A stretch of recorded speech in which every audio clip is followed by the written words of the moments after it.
Welcome to Nana classes. दोस्तों, नाना classes के YouTube channel पे आपका स्वागत है। आज हम कंप्यूटर अनुदेशक भर्ती स्पेशल ऑनलाइन बैच है, जो हमारा मॉडल पेपर टेस्ट पेपर चल रहा है 8 number Rajasthan GK, Rajasthan current GK.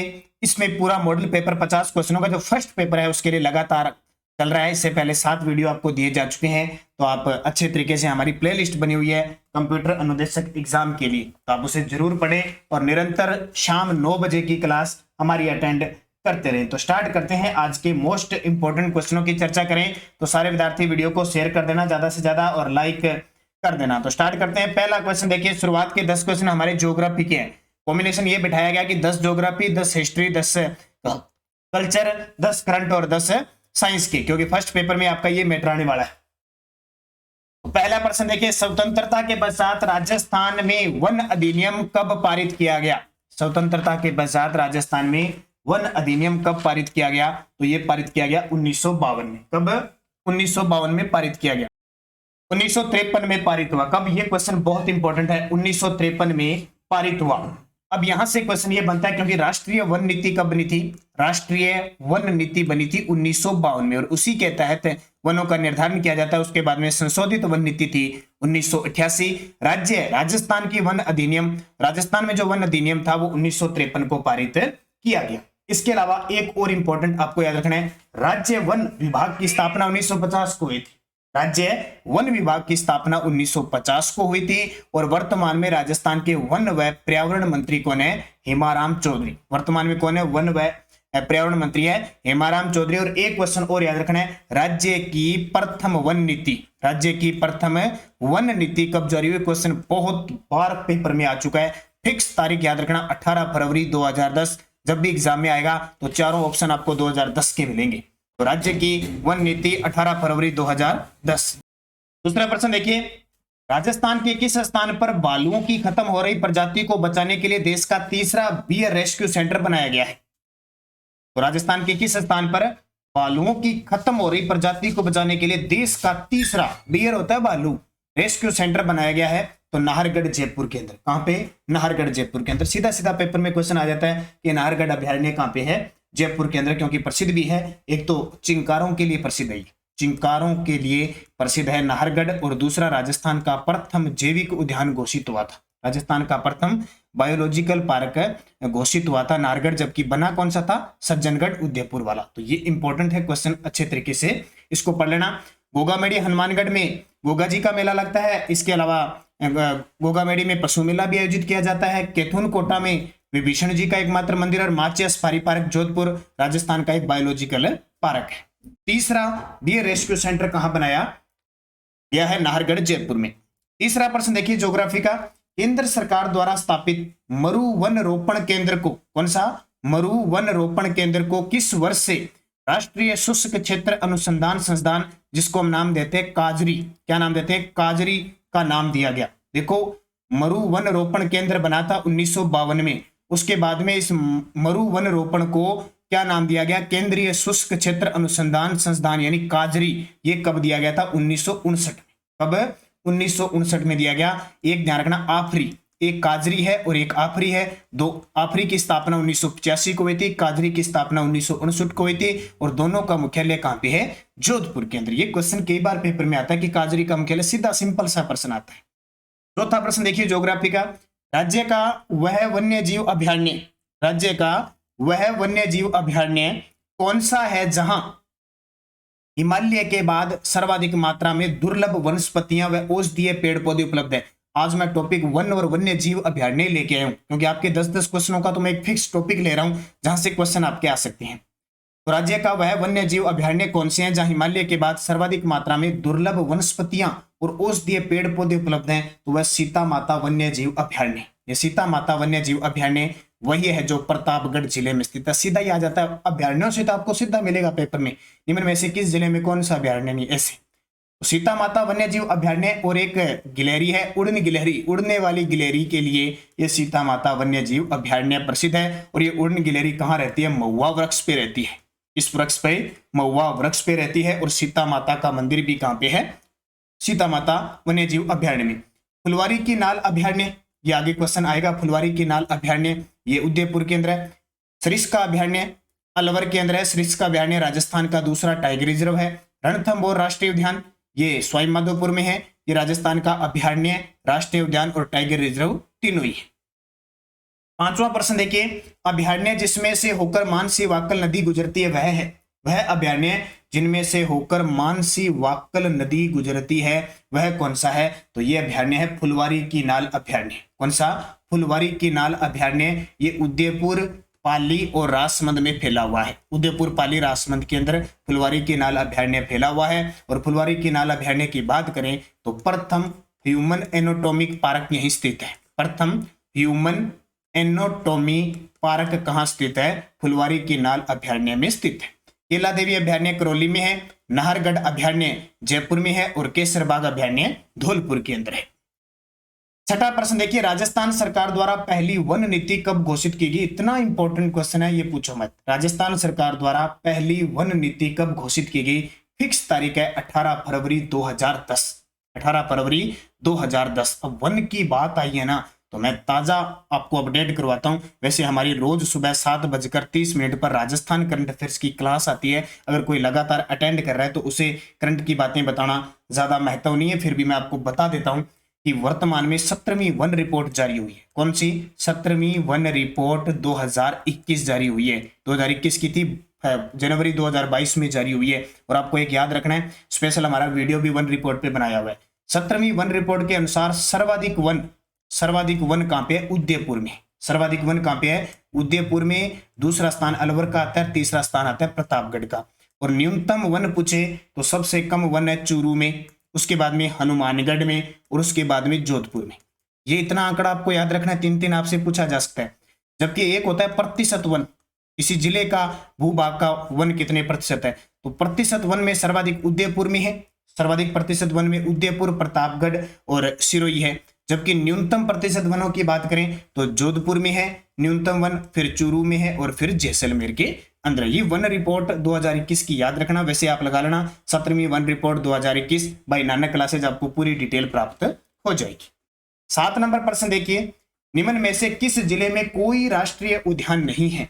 तो राजस्थान के 33 जिले हैं। 33 जिलों में लगभग आपको पता होगा कौन से जिले में राष्ट्रीय उद्यान नहीं है। तो सवाई माधोपुर में तो रणथंभ बहुत बड़ा है, भरतपुर में भी केवला देव बहुत बड़ा है, और जयपुर में तो है ही, नाहरगढ़ हो गया, रामगढ़ हो गया, जमुआ रामगढ़ हो गया। तो श्री गंगानगर में प्रॉपर कोई भी राष्ट्रीय उद्यान नहीं है। फिर देखिए, निम्न में से कौन सा बेमेल है? ये क्वेश्चन पेपरों में लगभग आए हुए हैं और आपका जो बोर्ड है वो इसी प्रकार के क्वेश्चन उठाएगा। तो फर्स्ट पेपर में आपको ज्यादा लेवल से तैयारी करने की जरूरत नहीं है। जिस विद्यार्थी के लिए महत्वपूर्ण कड़ी है सेकंड पेपर, क्योंकि कंप्यूटर आएगा, उसमें कंप्यूटर की क्षमताएं, बौद्धिक क्षमताएं आएगी, तो उस पर आपको अच्छे तरीके से पकड़ बनानी है। यहाँ तो इस प्रकार के क्वेश्चन आपको देखने को मिलेंगे फर्स्ट पेपर में, और उसके सही होंगे जो मेहनत करेगा। ऐसे नहीं कि फर्स्ट पेपर को छोड़ दो। जिसकी थोड़ी बहुत अच्छा जीके में पकड़ है, अच्छी चीजें पकड़ है, तो आप कंटिन्यू चलते जाओ, यानी ज्यादा आप सेकंड पेपर को टाइम दो। फर्स्ट को तो जिसको नहीं आता वो तो देगा, जिसको सेकंड आता है वो फर्स्ट को दो, जिसको फर्स्ट नहीं आता सेकंड को दो। देखो, निम्न में से कौन सा बेमेल है? राष्ट्रीय उद्यान और जिला बताना है। राष्ट्रीय उद्यान ये नहीं है, इधर आ गया। राष्ट्रीय रणथंभौर राष्ट्रीय उद्यान सवाई माधोपुर में है, ये तो सही है।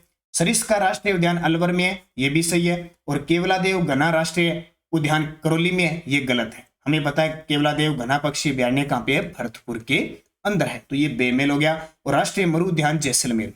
अब थोड़ी सी चर्चा मैं सबकी कर लेता हूं। उत्तर तो इसका ये हो गया, रणथंभौर राष्ट्रीय उद्यान सवाई माधोपुर में, राजस्थान का ये राष्ट्रीय उद्यान भी है और राजस्थान का ये टाइगर रिजर्व भी है। राजस्थान का पहला टाइगर रिजर्व है 1973-74 में बना था, और राजस्थान का ये राष्ट्रीय उद्यान भी है। तीनों चीज है। कौन सा? रणथंभौर राष्ट्रीय उद्यान। इसे भारतीय बाघों का घर कहते हैं। राजस्थान की सबसे बड़ी परियोजना है ये, राजस्थान का सबसे बड़ी बाघ परियोजना है, और भारत की सबसे छोटी में आती है। सरिस्का अलवर के अंदर है। ये राष्ट्रीय क्या है कि सरिस्का राष्ट्रीय उद्यान और अभयारण्य, इसके अलावा टाइगर रिजर्व है। क्या है ये? टाइगर रिजर्व है। तो देखो, सरिस्का है ना, सरिस्का, एक कंफ्यूज मत होना। राजस्थान में वर्तमान में 3 राष्ट्रीय उद्यान है, एक तो रणथंभौर, एक केवलादेव और एक है मुकुंद्रा हिल्स। ठीक है, 3 है। जबकि राजस्थान में टाइगर रिजर्व 4 है। कौन कौन से? रणथंभौर, सरिस्का, मुकुंद्रा हिल्स और अभी बना है रामगढ़। तो तीनों में कंफ्यूजन है। टोटल 27 अभयारण्य है। तो देखो, सरिस्का राष्ट्रीय उद्यान अलवर के अंदर है। ये एक तो अभयारण्य है और एक टाइगर रिजर्व है। इसको 1978 में बनाया गया था। केवलादेव घना पक्षी अभयारण्य, इसको घना पक्षियों की स्वर्णस्थली भी कहा जाता है और ये राष्ट्रीय उद्यान भी है, यूनेस्को की विरासत सूची में भी शामिल है, रामसर साइट में भी शामिल है। राष्ट्रीय मरु उद्यान राजस्थान का सबसे बड़ा अभयारण्य है, जैसलमेर और बाड़मेर में 3162 वर्ग किलोमीटर में फैला। तो पूरी थोड़ी जानकारी मैंने इनकी बता दी। फिर देखो, रामसर सम्मेलन ईरान द्वारा चयनित राजस्थान में अंतरराष्ट्रीय महत्व के वन्य जीव आर्द्रभूमि पारिस्थितिक स्थलों के नाम बताइए। आपको सीधा बता देता हूं, ईरान के अंदर 1971 में रामसर सम्मेलन हुआ था। जहां जहां भी दलदली भूमि है, वेटलैंड नम भूमि है, उन क्षेत्रों को संरक्षण में लेने का काम ये रामसर सम्मेलन साइट कहलाती है। इसको कहते हैं नम भूमि संरक्षित क्षेत्र या रामसर साइट।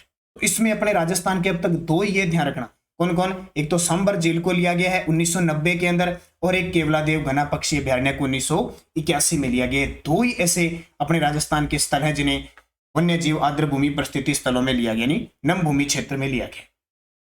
अब 10% ज्योग्राफी की थे। अब अगले जो 10% है वो आपके आगे हिस्ट्री के, ठीक है। 9 के बाद 1% शायद गायब हो गया, ये हिस्ट्री के पर्सन आगे। जोधपुर शासक राव मालदेव द्वारा बनाए गए दुर्ग कौन से हैं? जोधपुर के शासक थे राव मालदेव, उनके द्वारा बनाए गए दुर्ग कौन से हैं? पहले तो ये सुन लो, ये मालदेव कौन था? ये राव गांगा का पुत्र था। राव गांगा अपने पिता की हत्या करके 1531 में मारवाड़ की गद्दी पर बैठा और 1562 में इसकी मृत्यु हुई थी। देखो, इसने मालकोट और मेड़ता का किला बनाया था, पोकरण का दुर्ग और रिया का दुर्ग भी बनाया था, और सोजत का किला भी बनाया था। तो उपयुक्त सभी सत्य हैं। तो मालदेव द्वारा बनाए गए, मालदेव को 52 युद्धों का विजेता कहा जाता है, हसमत वाला शासक इसे कहा जाता है, और मारवाड़ का पितरहंता कहा जाता है। इसने गिरी सुमेल का युद्ध लड़ा था 5 जनवरी 1544 को। ये इंपॉर्टेंट क्वेश्चन है। मालकोट और मेड़ता का किला ये नागौर में है, पोकरण का किला जैसलमेर में है, रिया का दुर्ग नागौर में है, और सोजत का किला पाली में है। ये सोजत का किला पेपर में आता है, कौन सी पहाड़ी पे है? नानी सिरड़ी पहाड़ी पे स्थित है। कौन सी? नानी सिरड़ी पहाड़ी पे। अगला देखो, शाहजहां ने जोधपुर नरेश जसवंत सिंह को किस उपाधि से सुशोभित किया? मुगल सम्राट शाहजहां जो 1627 से 1658 तक मुगल बादशाह बनता है, उसने जोधपुर नरेश थे जसवंत सिंह, उनको महाराजा की उपाधि दी थी। कौन सी? महाराजा की उपाधि दी थी। इंपॉर्टेंट है, ये जोधपुर नरेश जसवंत सिंह जो 1638 में गद्दी पर बैठे थे और 1678 में जमरूद अफगानिस्तान में इनकी मृत्यु हो जाती है। इन्हीं के पुत्र थे अजीत सिंह, जिनके औरंगजेब के चंगुल से जिन्हें दुर्गादास राठौड़ ने बचाया था। जब भी जसवंत सिंह की बात आए तो एक बात आप जरूर याद रखना, इन्होंने ग्रंथ लिखा था भाषा भूषण। कौन सा? भाषा भूषण ग्रंथ लिखा। अगला प्रश्न देखिए, सन 1544 ईस्वी में, अब ये 10% हिस्ट्री के ना, ये राठौड़ वंश से हैं, मारवाड़ के राठौड़ वंश से। सन 1544 ईस्वी में गिरी सुमेल युद्ध किन के मध्य हुआ? ये गिरी सुमेल का जो युद्ध हुआ था, इसी को दूसरा नाम कहते हैं जेतारण का युद्ध। और ये तारीख फिक्स याद रखना, 5 जनवरी 1544 ईस्वी। आपका बोर्ड तारीख पूछता है। 5 जनवरी 1544 को राव मालदेव और शेर शाह सूरी के बीच गिरी सुमेल जेतारण पाली के अंदर युद्ध हुआ था। इस युद्ध में राव मालदेव के 2 सेनापति जेता और कुंपा शेर शाह सूरी के साथ युद्ध लड़ते हुए वीर गति को प्राप्त होते हैं। और इस युद्ध में शेर शाह सूरी को इतनी मुश्किल हुई थी, बड़ी मुश्किल से ये युद्ध जीता था। और अंतिम बार जब ये युद्ध जीत गया तो इसने एक बात कही कि मैं मुट्ठी भर बाजरे के लिए हिंदुस्तान की बादशाहता खो दे। बात शेर शाह सूरी ने कही थी। तो ये इंपॉर्टेंट क्वेश्चन है और महत्व का गिरी सुमेल युद्ध है।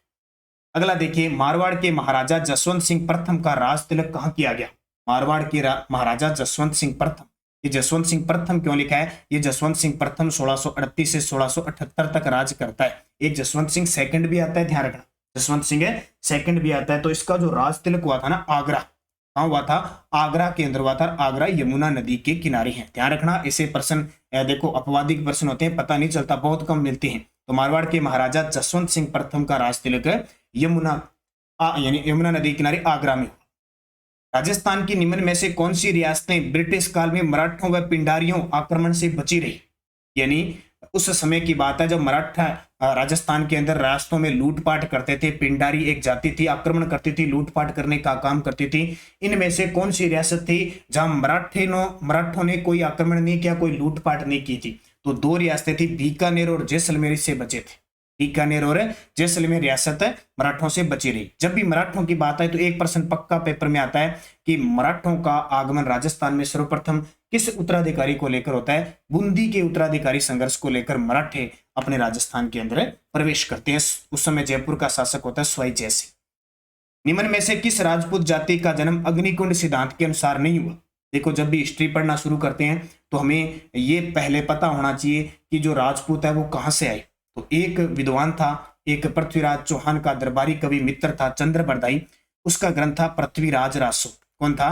पृथ्वीराज रासो। उसने कहा कि आबू पर्वत पर गुरु विशिष्ट ने आबू पर्वत पर गुरु विशिष्ट ने यज्ञ किया। यज्ञ करने का मतलब अग्नि वेदिकाएं स्थापित की, अग्निकुंड, अग्नि से उसने कहा कि राक्षसों से बचने के लिए गुरु विशिष्ट ने एक यज्ञ किया और उस यज्ञ से 4 जातियां उत्पन्न हुई। उस यज्ञ से 4 जातियां कह लो, 4 वंश उत्पन्न हुए। वो कौन कौन से थे? देखो, उसमें चौहान भी था, चालुक्य भी था, प्रतिहार भी था, लेकिन राठौड़ नहीं था। एक सूत्र याद रखना, 505 505 505 अब याद रखोगे। पैसे प्रतिहार, चौ से चौहान, पैसे परमार और जैसे चालुक्य, यानी 2 पै पे 2 चैपे। तो राठौड़ नहीं है। कौन कौन सी? चौहान, चालुक्य, प्रतिहार और परमार। ये 4 जातियां अग्निकुंड से उत्पन्न होती मानी जाती है। किसके अनुसार? चंद्र बरदाई के ग्रंथ पृथ्वीराज रासो के अनुसार। ये क्वेश्चन इतना इंपॉर्टेंट है कि बार बार पेपर में आता है। अगला देखो, मुगल बादशाह अकबर और जहांगीर किस राजपूत शासक को अपने साम्राज्य का स्तंभ मानते थे। मुगल बादशाह अकबर जो 1556 में गद्दी पर बैठे और 1605 में मृत्यु हुई, और जहांगीर जो 1605 में गद्दी पर बैठे और 1627 में मृत्यु हुई। इनके काल में एक राजपुताना का शासक था जिसका नाम है राय सिंह। बीकानेर का शासक था राय सिंह। बीकानेर के शासक कल्याणमल का पुत्र था राय सिंह। वो पहले अकबर के दरबार में रहता था, लेकिन अकबर के दरबार में मान सिंह था, इसलिए इसकी ज्यादा वैल्यू नहीं थी। जहांगीर के काल में ये बड़ी इसकी वैल्यू थी। इसका आधार स्तंभ कहलाता था ये राय सिंह। तो राय सिंह बीकानेर का शासक बना, बहुत ही खास। इसे मुगल साम्राज्य का स्तंभ कहा जाता है। तो अच्छे तरीके से पढ़ना। ये राय सिंह जिसने बीकानेर का जूनागढ़ किला बनवाया। जोधपुर के छित्तर पैलेस का निर्माण किस शासक ने करवाया था? जोधपुर के अंदर जो छित्तर पैलेस है उसका निर्माण किसने करवाया था? महाराजा उमेद सिंह ने करवाया था। इसलिए छित्तर पैलेस को उमेद भवन भी कहा जाता है। कल की करंट की क्लास में मैंने आपको बताया था कि किस जिले के अंदर छित्तर पत्थरों से अक्षरधाम का निर्माण किया जा रहा है, तो वो जोधपुर के अंदर। सुबह वाली करंट की क्लास नहीं छोड़नी है, आपको ये ध्यान रखना। अगला देखियो, किस शासक को मुंशी देवी प्रसाद ने राजपुताने का कर्ण की संज्ञा दी? देखो 10% लेके आए मैं। किस शासक को मुंशी देवी प्रसाद ने राजपुताने का कर्ण की संज्ञा दी? राजपुताने का कर्ण। तो कर्ण कौन था? अब जिस विद्यार्थी ने महाभारत देखी है उसमें महाभारत कुंती पुत्र था कर्ण, जो अलग रहता था पांडवों से, दुर्योधन की तरफ से लड़ा था, वही कर्ण। तो राजपुताने का कर्ण, दानी, जो दानी होते हैं ना उनको कर्ण की संज्ञा देती है, भामाशाह की संज्ञा दी जाती है। तो मुंशी देवी प्रसाद जयपुर के इतिहासकार, उन्होंने इसको राय सिंह को राजपुताना के कर्ण की संज्ञा दी है। राय सिंह बीकानेर, क्योंकि उसने जब राजस्थान के अंदर राजपुताने के अंदर खास करके बीकानेर साइड में जब अकाल पड़ा तो उसने सदाव्रत खोल दिए, अन्न जल के भंडार, चारे के भंडार खोल दिए, इसलिए उपमा दी गई। इसके अलावा एक आता है कलयुग का कर्ण, लूणकर्ण को कहते हैं। बीकानेर का शासक आया था लूणकर्ण, उसे कलयुग का कर्ण कहा जाता है। बीकानेर महाराजा राय सिंह की मृत्यु कहां हुई? तो मैं आज राठौड़ से संबंधित क्वेश्चन लेके आया हूं। बीकानेर महाराजा राय सिंह की मृत्यु कहां हुई थी? तो राय सिंह की मृत्यु कहां हुई थी? 1600 बुरहानपुर में हुई थी। बुरहानपुर के अंदर राय सिंह की मृत्यु हुई थी। एलिचपुर महाराष्ट्र में मान सिंह प्रथम की मृत्यु हुई थी। तो ये ध्यान रखना। ये 10 हिस्ट्री के प्रश्न हो गए। अब 10 प्रश्न आते हैं कल्चर की। कल्चर यानी कला संस्कृति, क्योंकि आपके हिस्ट्री भी दे रखी है, कल्चर भी दे रखी है, आपके भूगोल भी दे रखी है, राजस्थान का करंट भी दे रखा है और साइंस भी दे रखी है। तो पॉलिटिकल आपके नहीं है, तो पॉलिटिकल अपने नहीं पढ़ रहे। मेवाड़ के हरित ऋषि किस संप्रदाय के थे? क्वेश्चन बहुत बार आता है। मेवाड़ में हरित ऋषि, ये हरित ऋषि कौन थे? हरित ऋषि जिनके शिष्य थे बप्पा रावल, नाम सुना होगा आपने, बप्पा रावल या कालभोज। मेवाड़ के हरित ऋषि के कालभोज जिनको कहते हैं, हरित ऋषि के शिष्य थे। और इन्हीं के कहने पर बप्पा रावल ने हरित ऋषि की मृत्यु के बाद एकलिंग नाथ जी के मंदिर का निर्माण करवाया था नागदा उदयपुर में। तो इनका जो संप्रदाय था, एकलिंग नाथ जी लकुलिश संप्रदाय से संबंध रखते थे। किसे? लकुलिश संप्रदाय से संबंध रखते थे। क्वेश्चन बहुत बार आपको पेपर में कहीं ना कहीं देखने को मिलता है। तो लकुलिश संप्रदाय। अगला देखिए, महामंदिर जोधपुर के नाथ संप्रदाय के किस पंथ की पीठ की स्थापित है? महामंदिर कहां पे? जोधपुर में नाथ संप्रदाय के किस पंथ की पीठ है स्थापित है? तो कौन सी है? तो नतना की माननाथी संप्रदाय की। कौन सी? माननाथी। ये माननाथी क्यों पड़ा? क्योंकि मारवाड़ का एक शासक आया था मान सिंह, उसने वैराग्य धारण किया था। उसे मारवाड़ के किस शासक को आपसे पूछ लिया? सन्यासी राजा कहते हैं मान सिंह को। इसने जोधपुर में इस महामंदिर का निर्माण करवाया था और वो पंथ कौन सा था? माननाथी संप्रदाय पंथ। निम्न में से कौन से संप्रदाय सगुण भक्ति संप्रदाय के अंतर्गत आते हैं? सगुण भक्ति संप्रदाय के अंतर्गत आते हैं तो रामानुजम, निम्बारक और वल्लभ संप्रदाय तीनों ही क्या है? ये सगुण भक्ति धारा के। सगुण क्या होता है? जो मूर्ति में विश्वास करता है, मूर्ति पूजा में विश्वास करता है, माला पे विश्वास करता है, वो सगुण होता है। निर्गुण वो होता है जो सिर्फ आत्मा ही परमात्मा है, कर्म अच्छे फल पर बात करता है। और एक होता है मिश्रित भक्ति जिसमें सगुण और निर्गुण दोनों ही होते हैं। कालबेलिया जाति किसे अपना गुरु मानती है? कालबेलिया जाति किसे अपना गुरु मानती है? तो कालबेलिया जाति कानपा नाथ है कि उनको अपना गुरु मानती है। पहली बार ही सुना होगा, कानपा नाथ जी को कालबेलिया जाति अपना गुरु मानती है। अब प्रश्न आता है ना कालबेलिया, तो कालबेलिया जाति के नृत्य आपको याद रखने। कालबेलिया जनजाति जो नृत्य करती है ना, 4 नृत्य बड़े प्रसिद्ध है उनके, याद रखना। सूत्र सांप बाई। कौन सी बाई? सांप बाई। सांप बाई याद रखना। सांप बाई का मतलब संक्रिया, पणिहारी, बागड़िया, इंडोनी, 4 नृत्य पेपर में आते आते। निहंग साधुओं का संबंध निम्न में से किस संप्रदाय से है? निहंग साधुओं का संबंध निम्न में से किस संप्रदाय से है? तो रामानंद संप्रदाय से। किसे? रामानंद संप्रदाय से संबंधित है निहंग साधुओं का। तो रामानंद संप्रदाय हो गया। क्या अब रामानंद संप्रदाय की राजस्थान में पीठ है? क्या रामानंद संप्रदाय की राजस्थान में पीठ है? तो बिल्कुल सही है, ध्यान रखना। गलताजी जयपुर के अंदर। कहां पे? गलताजी जयपुर के अंदर रामानंदी संप्रदाय की पीठ है, जिसके जो संस्थापक है वो है कृष्णदास पेयारी। वैसे तो देखो रामानंदी संप्रदाय की जो संस्थापक है वो रामानंद जी है, लेकिन गलताजी जयपुर में जो पीठ है ना अपने राजस्थान में रामानंद संप्रदाय की, उसके संस्थापक कृष्णदास पेयारी, ध्यान रखना। और इस गलताजी को बहुत सारे बंदर है वहां पे, इसलिए इसको मंकी वैली के नाम से जाना जाता और ये धार्मिक स्थल के रूप में प्रसिद्ध है। ये इंपॉर्टेंट है, ठीक है। ये खास आपके लिए महत्व रखता है। अन्य पीठ भी राजस्थान में रेवासा सीकर के अंदर भी स्थापित है, तो ये इंपॉर्टेंट आपको याद रखना है। अगला प्रश्न देखिए, कृष्ण भक्ति के सखी संप्रदाय का प्रवर्तक किसने किया? कृष्ण भक्ति के सखी संप्रदाय थे, उसका प्रवर्तक किसने किया था? अब नाम तो आपने 4 ऑप्शन मैंने दे रखे हैं, सुना होगा, लेकिन आपने मुश्किल ये होगी कि सखी संप्रदाय ये कौन सी आ गई। तो सखी संप्रदाय संत हरिदास जी वाली। संत हरिदास जी नाम सुना होगा, संत हरिदास जी, वही हरि सिंह सांखला। कौन से?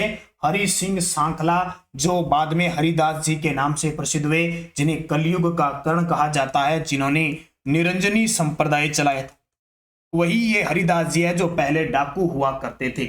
और निरंजनी संप्रदाय की मुख्य पीठ कहां पे है? गाडा डिडवाना नागौर के अंदर। 2 बातें हमेशा याद रखना है, राजस्थान का वाल्मीकि कहते हैं कवि माँ को, जबकि कलयुग का वाल्मीकि कहते हैं हरिदास जी को। सखी संप्रदाय, निरंजनी संप्रदाय का दूसरा नाम क्या है? सखी संप्रदाय। ये चीज आपके लिए इंपॉर्टेंट है।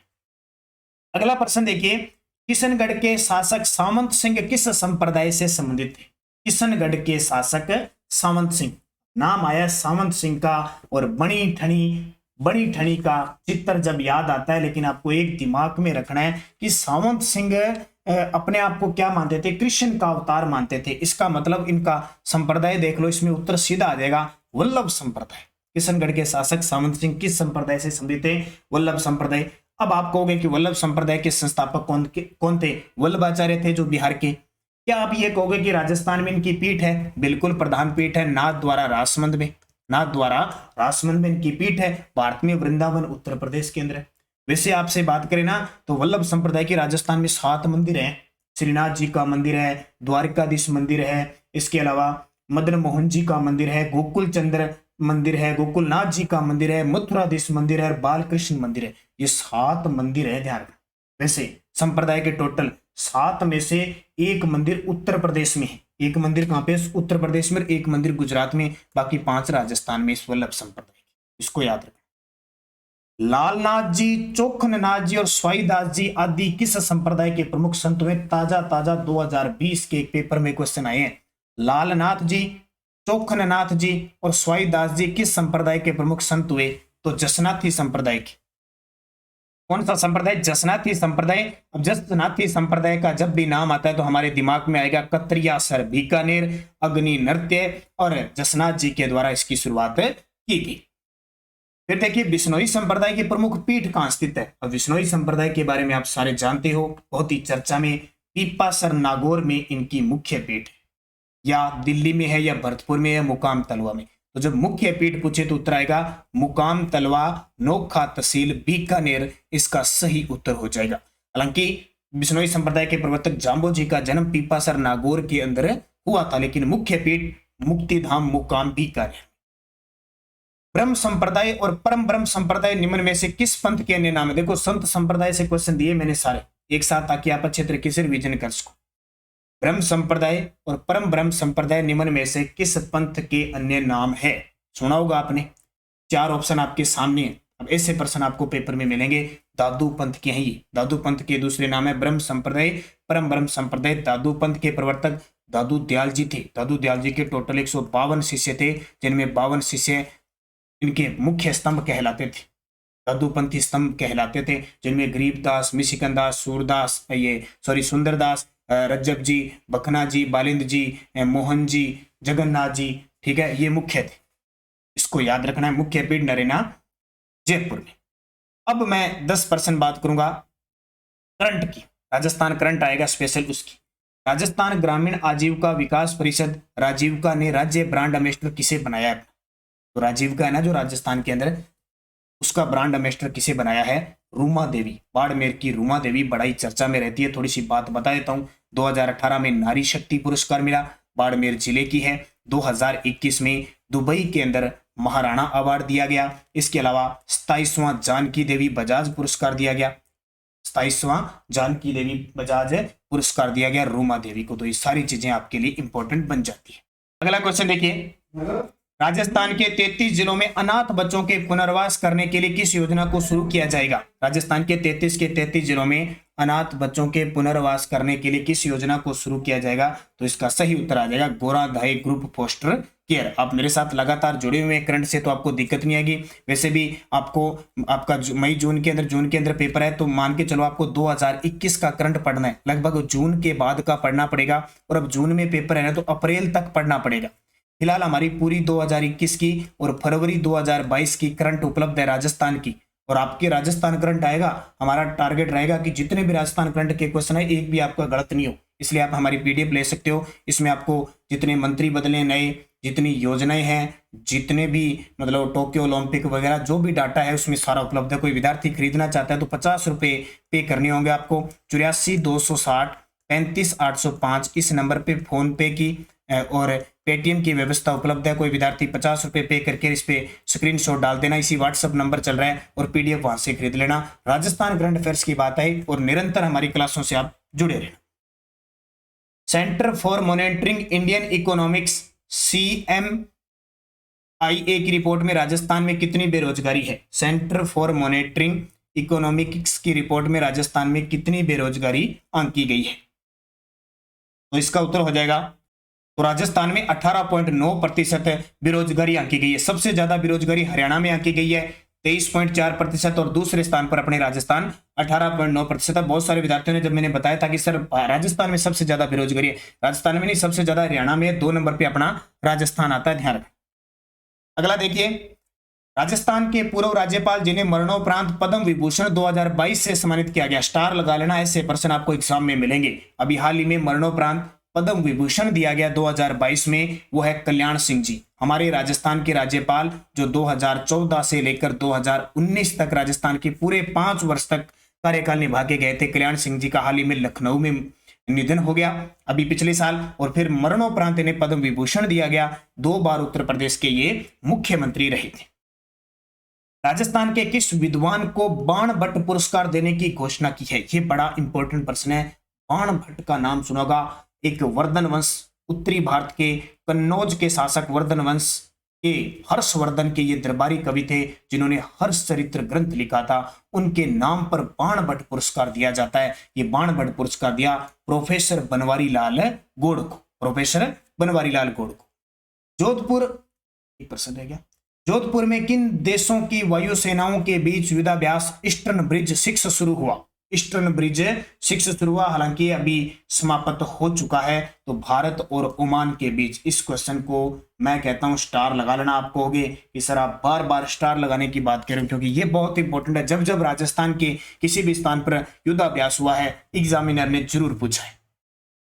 ख्वाजा मोइनुद्दीन चिश्ती की दरगाह पर 2022 में कौन सा उर्स बनाया गया? तो ख्वाजा मोइनुद्दीन चिश्ती की दरगाह पर 1 रजब से 6 रजब तक जो उर्स लगता है वो अब की बार 810वां उर्स लगा। अब कंफ्यूजिंग क्यों होती है, कब कौन सा पता लगेगा कब हुआ?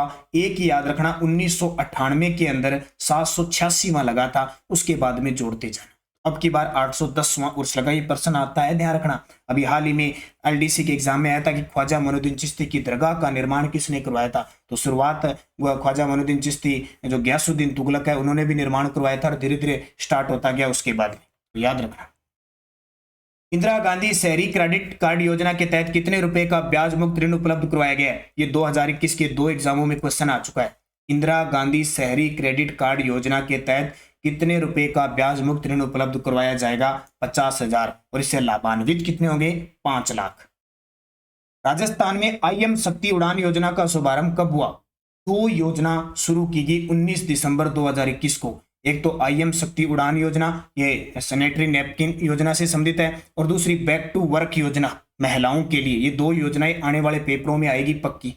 इनकी पूरी डिटेल मैं योजना में बता चुका हूं। IM शक्ति उड़ान योजना का शुभारंभ 19 दिसंबर 2021 को किया गया। एक और देखिए, petroleum chemical and petrochemicals investment region की स्थापना कहां की जाएगी? ये बजट 2022-23 का प्रश्न है। आपको बजट पूरा पढ़ना है। बजट का वीडियो मैंने स्पेशल दे दिया आपको।